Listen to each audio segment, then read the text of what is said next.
If you live in America right now, you are going to be able to witness one of the greatest cities in American history, known as New York City, go down the drain by a socialist communist named Zoran Mamdani.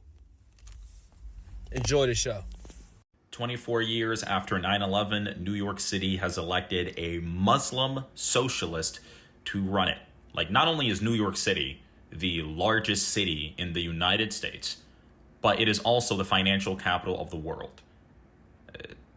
A Muslim socialist is going to be running the financial capital of the world with his horrible econ policies that have been tried in the USSR, Romania, Cuba, Venezuela, and so on. It's like people don't listen. People aren't very analytic, so they just hear something and it's like free, and they're just like, yes. And it tends to be like very popular with foreign-born people. Like, they hear free and they're just like, yes, free, because it's like, just, it sucks. But it's New York. You will feel the consequences of your actions. Unfortunately, hope it's not too bad. So you heard that. And actually, I hope the consequences are absolutely horrible. So people learn to stop touching the stove. Yeah, we got to talk about the elephant in the room, and that is yesterday's elections, where the Democrats basically had a clean sweep. Now, let me say this, right? If we were to project the elections from yesterday, that happened yesterday, if we were to project who was going to win all of those elections, I mean, down the board, you were going to project that a Democrat won every single race. Now, were we, or at least me, myself, was I hoping that someone like Jack Ciattarelli would actually pull it off? Yeah, absolutely. I definitely was, most certainly. And some of the polls were showing that it was a neck and neck race, which we're going to have to take a closer look at that as well. I find that quite interesting, and maybe there is something there in terms of the pollsters, because I believe one of them was Atlas Intel, which is quite interesting because Atlas Intel has been very, very accurate in the past 2 or 3 presidential elections. So for them to have missed it is quite interesting, or maybe they didn't. I don't know. We shall see. We're not going to go down that rabbit hole right now. But what I will say is that there is no need to panic, okay? For those of you that are woke up today, and you saw that, the Democrats, Zoran Mamdani won mayor of New York. You saw that Winsome Earl Sears lost in Virginia. And you saw that Jack Ciattarelli lost in New Jersey. You saw that Prop 50 actually passed in California. I believe there was a couple other smaller elections, like one in Georgia as well, that a Democrat won, and like one other one, maybe North Carolina. But if you saw that and thought, oh crap, oh no, let me tell you something. Actually, you know what? I will let this young lady here, say it for me. Check it out. Before the media makes this a bigger deal than it actually is, I feel like I need to set the record straight. Democrats voting for Democrats is not some kind of message to MAGA, okay? It's not like a referendum on Republicans or saying anything about Trump's policies when Democrats do what Democrats always do, which is continue to elect the most liberal progressive candidate that they can. However, if there was an election result like in California where for some reason Republicans prevailed and were able to defeat the new gerrymandered map that gives Democrats more seats in their congressional allotment, that would be something worth reporting on, right? That would be a sign that the tide is turning and things are changing, and maybe that Trump's policies are resonating in areas that previously haven't. But if what we think is going to happen, which is California is going to pass that prop, that New Jersey is going to elect a Democrat governor and Virginia is going to elect a Democrat governor, none of that is necessarily newsworthy. I don't think that we need to read into those tea leaves that means something about the 2028 presidential election by any means. So just wanted to get that out there before all of those media messages started hitting the airways. Democrats voting for Democrats is not groundbreaking. No, it isn't. It isn't.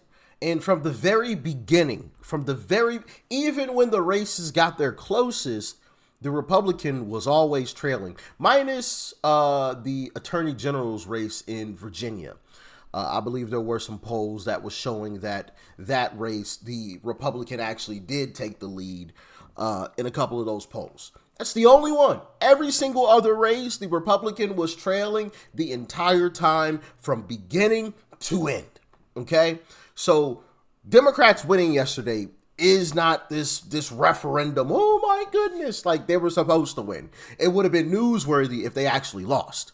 That would have been newsworthy and an absolute blow to the Democrat Party because they weren't projected to lose. Okay? And I have a sneaky suspicion as to why Republicans lost yesterday, but I'm going to get into that later on in the video. But before we get into that, I want to talk about Zohran Mamdani a little bit here, because that was one of the bigger races that a lot of people were obviously talking about. And I had talked about from time to time, and I kind of wavered on whether or not I really cared a whole lot. And some of you guys probably got that sentiment, for a while. I was saying, you know what, just let them touch the stove. I don't care. Let them touch the stove, because then they'll figure out, okay, yeah, the stove is actually hot. And then for a little while, I was like, nah, see, I really don't want this guy to win. I hope Curtis Lewa actually pulls it off. And then as we got closer, I was like, nah, actually, maybe people should vote for Cuomo. Okay, because it's looking like Curtis Lewa is not going to be able to pull this one off. So people should actually vote for Cuomo just so Zohran doesn't win. I kind of was, I was a little wishy-washy. I'm going to keep it 1,000 with you. I was definitely wishy-washy, but we're here now. So I'm going to play this clip for you. Check it out. The story for tonight is actually that the Socialist Party is taking over the Democrat Party. And you know what? It was Andrew Cuomo. It was Kathy Hochul. It were the Democrats that were so afraid of their shadow, so afraid of the radical left. People like Alexandria Ocasio-Cortez kept moving to satisfy them, and now they've been eaten alive. So this is a lesson for the Democrat Party. They should have fought for their party. They never fought for their party. They catered to the radical left. And now we're going to see, by the way, for people who think that they're voting for affordability here with Mamdani, a guy who believes in socialism, we're going to learn the hard way in New York City what socialism is. Your taxes will go up, and if you pay property taxes, you won't be able to afford to live in your home. And if you guess what, you rent, it's going to be passed on to you in the form of your rent. Yeah. Mandates, fees, regulations, surcharges. We've seen it in this state, in this city, under one-party rule for the last decade. It costs money. It gets passed on to you. So if you think you're going to get a free ride with Mamdani, you're going to learn the hard way. That's why the answer to it. Yeah. What these folks don't realize is that the cost is going to always get passed on to you. You are always going to bear the brunt of the cost. This whole talk about, we're going to tax the rich. We're going to tax the rich. Yeah, that's bullshit. Okay. That is a load of crap. One, the rich are rich for a reason, typically, right? These individuals are very smart. They're very well connected, and they know the tax loopholes. The same tax loopholes that Democrats refuse to close. And Uncle Trump actually called that out on the debate stage, if you guys remember, against Hillary Clinton, when she wanted to try to rag on him about using the tax loopholes. And he was like, yeah, you'll never close them because all of your donors use the same tax loopholes that I use. And I will never forget that moment. I absolutely loved that moment because he spoke so much truth right there. And just that little exchange, right, between them two. He spoke so much truth. If Democrats were actually going to genuinely tax the rich, they would close the tax loopholes. They never do. You know why? Because their donors are the ones that use it, and they would stop donating to them. Duh. I mean, this is very, very simple. If you want to know the answer to a question, follow the money. All right? Follow the money. That will typically take you to the place where you need to go. All right? That will typically take you where you need to go. But yeah, man, they're going to find out that, touching the stove was actually a horrible idea. It was actually a horrible. They're going to find out that, maybe we should have listened to those Republicans, man. Maybe we should have listened to those Republicans. But, sometimes people have to find out the hard way. But I think it's going to be very difficult from a messaging standpoint. All of the energy is behind Zohran Mamdani. And I remember something that George Will said. Every 20 years or so, people need a controlled experiment in socialism to remind them of why they need adults in charge. And unfortunately, for the city that is not of my birth, but is certainly the one that I adopted and that I love this place. I do hope for the best. I wish him the best and hope that he can love it as much as we do. Every 20 years, people need a controlled experiment. They need to see exactly what socialism actually is. They need to see it. They need to see it. Vivek actually, well, I'm not going to play that clip right now. I want to get into some more of the meat and potatoes because I know I've buried the lead a little bit here. I want to get into the actual numbers for those of you that may have missed, what the numbers actually were. According to the numbers right now, as of right now, the reporting, so here we go. 98% reported. Okay, so almost 100% here. Zoran Mamdani won by about 9 points. Okay, 9 points, 854,000 to 1 million, just over 1 million votes. All right. Now, I would like to believe that if Curtis Sliwa would have dropped out and Eric Adams would have been off, which is kind of bogus that they still had Eric Adams on the ticket, which, 6,300. Is that going to bring, Andrew Cuomo up to the win? Like, no, but these are just like wasted votes. Like, why'd you even vote for that? Same thing with Curtis Sliwa. Those were completely wasted. I understand the sentiment, right? Curtis Sliwa is someone who I would have supported. I would have loved, watching Curtis Sliwa win. He's someone who genuinely cares about New York City. I recently figured out why he wears the red hat. But the reality is this: he didn't have a shot. I mean, look at this, 7%. Really? At that point, you got to drop out. You got to drop out. We got to stop. We got to stop doing stuff like this. Granted, Eric Adams did drop out, but it was late. It was late. He should have dropped out earlier. And the same thing with Curtis Sliwa. We got to stop doing this. We got to start putting our pride to the side and forcing folks like Curtis Sliwa, amongst others, to drop out. Yeah, is Andrew Cuomo great? No, but Zoran Mamdani is definitely a hell of a lot worse. You know what I mean? So that's just my humble opinion on that. And you guys can let me know how you feel about it in the comments. All right. Now, there was some fishy stuff that went on with these ballots. Like, for example, Zoran Mamdani was actually on the ballot twice. His name was on the ballot twice, as well as there was somebody else that was on it twice. I don't remember. Maybe it was Curtis Sliwa. He was on the ballot twice. But then Eric Adams obviously was on there too, but he had already dropped out. And Andrew Cuomo was like down in the corner somewhere. And yeah, which was also quite weird. I don't think that's a coincidence because we've seen this before from Democrats where they play these little silly games with these ballots. Seen it before, and I've talked about it with the California Prop 50 ballot where actually, you know what? I'm just gonna bring up a couple of these things. Where with the Prop 50 ballot, if you voted no, you could see if you voted no on the outside of the envelope because of the way that things were lined up. I want to show you guys this. Eventually make it. No, wait. Is this a video? Okay, here we go. Here's a clip. Vote is cast right here. See, you voted no. Here's the envelope. Now watch this. Put the ballot in this way.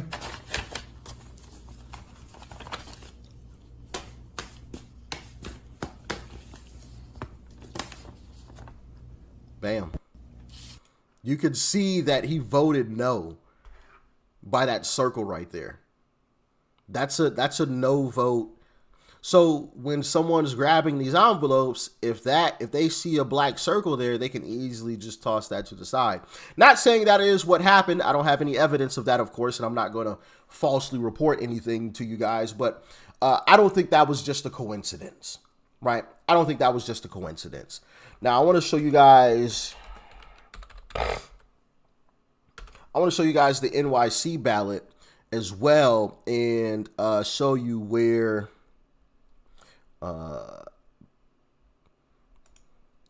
so here's the NYC ballot. So you see Zoran Mamdani here to the far left. Then you got Curtis Sliwa, which this is another wasted vote. Then you have, I don't know who this is, a conservative. Anyway, you have Zoran Mamdani again here. So he's here and he's over here. Why is that the case? And you have Curtis Sliwa here and then you have him over here. Why is that the case? And you still have Eric Adams on here. And then to vote for Andrew Cuomo, you got to come all the way down here. Right here. Down in the corner. Interesting. Interesting. Right? Interesting. I don't think that was a coincidence either. But you guys can let me know how you feel about it in the comments. Now, let's jump back into Virginia, the race where Winsome Earl Sears was going. Or, no, this wasn't the Winsome Earl Sears. Where's the... Oh, here's the governor. Well, I guess we could talk about this one really quick. The Jay Jones versus Jason, I don't even know how to pronounce his last name. Jay Jones was the guy who was wishing that Republicans were pine boxed. Unfortunately, he won 53 to 46%. You can see the numbers there on your screen. 95% reported at this point in time. So it's over, right? A whole lot's not going to change, or at least that gap's not going to change with only 5% left, obviously. Now let's scroll down to the governor's race, which here was a much bigger gap here. Much bigger gap. 1.4 to 1.9. Okay, yeah. Not a great showing. Not a great showing. And I think I know why, and we'll get into that in just a second. I just want to show you guys these numbers. 93% reporting. Jack Ciattarelli is down by quite a bit. 13 points here. 13 points. Got quite a decent gap there. Quite a decent gap. What's that? 400,000? So, yeah, he's not closing that gap. He's not closing a 400,000 gap with only 7% left. That's not happening. That's not happening. So that race is over as well. California, Prop 50, 63% to 36%. Passed very, very easily, which I'm not surprised about either. Not shocked about that. Democrats poured in a lot of money, taxpayer money, mind you, into this race. Whole lot of money. Well, not into this race, but into this Prop 50 situation. They put in a lot of money into that. But Texas, I like what Texas did, you know, proposition denial of bail for certain violent or sexual offenses. That passed in Texas, which you love to see it. Of course, Dallas voted no. Goodness gracious. Barely, though. That was pretty close. 50 to 49. Travis. Yeah, Travis is a terrible place. Don't go to Travis. My goodness. Eastland. Don't go there either. My goodness. Or Liberty. What's this? 55 to 44. Geez, 70. Austin. Yeah, that's crazy. Crazy how anybody could vote no on that. Now, I do want to say there is a reason why Republicans lost. And I want to put a couple of these numbers on the screen.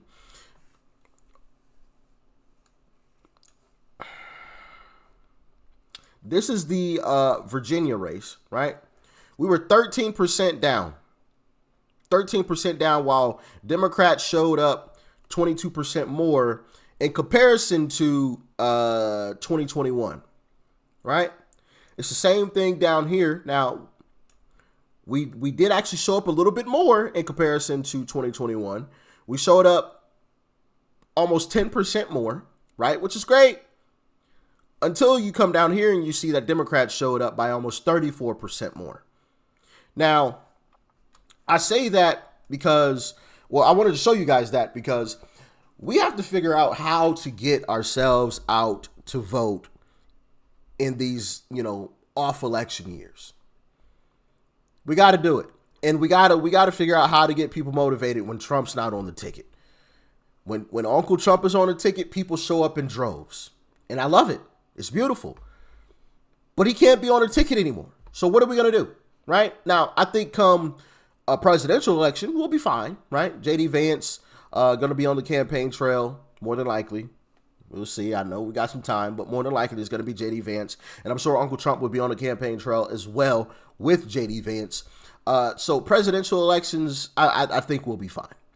But these off years, midterms, we got to figure this thing out. We got to figure this thing out because us showing up 13% less in Virginia is unacceptable. Absolutely unacceptable in my humble opinion. Unacceptable.